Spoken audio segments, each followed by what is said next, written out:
بسم الله الرحمن الرحيم.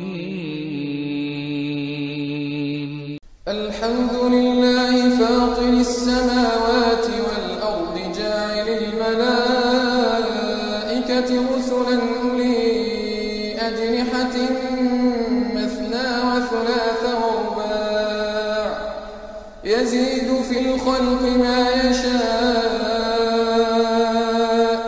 إن الله على كل شيء قدير.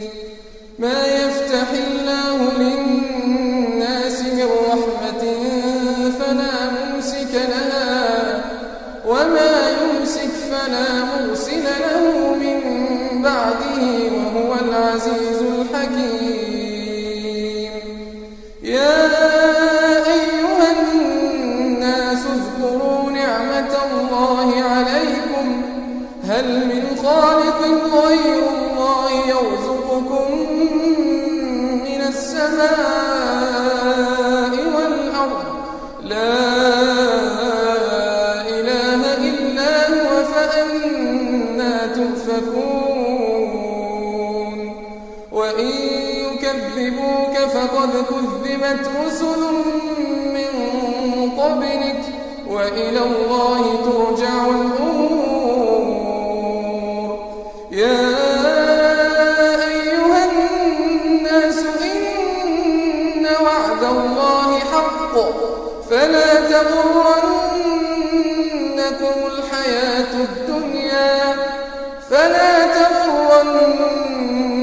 الحياة الدنيا ولا يغرنكم بالله الغرور. إن الشيطان لكم عدو فاتخذوه عدوا إنما يدعو حزبه ليكونوا من أصحاب السعير. الذين كفروا لهم عذاب شديد والذين آمنوا وعملوا الصالحات لهم مغفرة وأجر كبير. أفمن زين له سوء عمله فرآه حسنا فإن الله يضل من يشاء ويهدي من يشاء